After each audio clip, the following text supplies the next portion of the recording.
गुरुदेव, क्या मोह में बिना पड़े गृहस्थ जीवन जी सकते हैं? कृपया बताएं। जब तुम मोह बोलते हो तभी समझ लेना तुम्हें उससे निकलने का मन हो गया।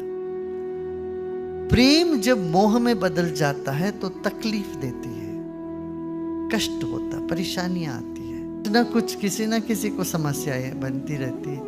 तो इसलिए धीरज रखना चाहिए, अपने में विश्राम करो, ठीक है। गुरुदेव, क्या गुरु सबको समान भाव से प्रेम करते हैं या उनके कुछ फेवरेट भी होते हैं? जैसे कृष्ण को अर्जुन से अर्जुन प्रिय थे।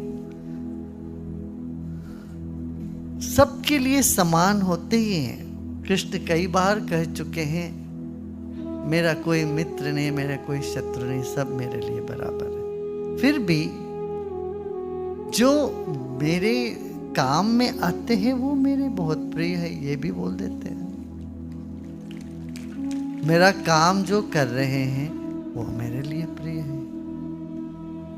अच्छा, ये समझ के चलो कि तुम सब भगवान के काम कर ही रहे हो, तब तो तुम प्रिय हो ही, कहाँ तुम अप्रिय हो।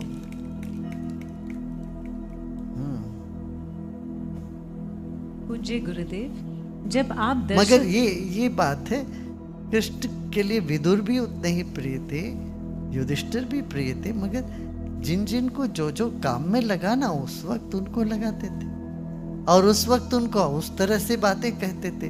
पहले तो बोला, अरे क्या तुम क्या बोलेंगे, तुम्हें शर्म नहीं आती?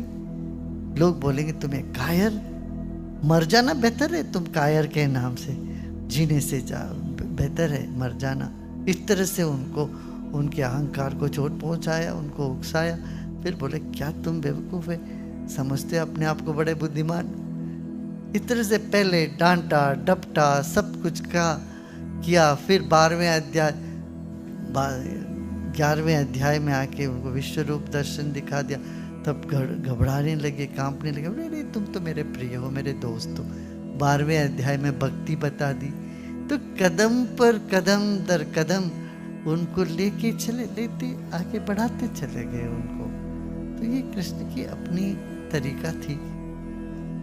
इसको कब बोला है, अर्जुन खुद बोलते हैं, भगवान भाई कोई एक चीज तो बताओ, तुम इतनी सारे बातें बता के, कभी बोलते हो ये सही है, कभी बोलते हो वो श्रेष्ठ है, कभी बोलता है तीसरा श्रेष्ठ है।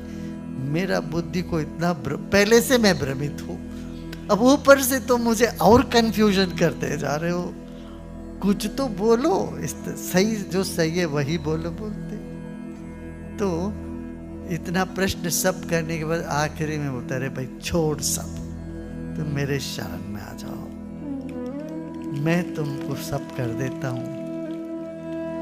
और वे भी बोलता, अच्छा मान लो तुम मेरी बात नहीं मानोगे, तुमको तुम्हारे पास कोई चॉइस ही नहीं, तुम्हें मानना ही पड़ेगा। तो ये गीता अपने में ही एक चौंकाने वाली, बहुत स्वारस्यकर रसमय गीत है।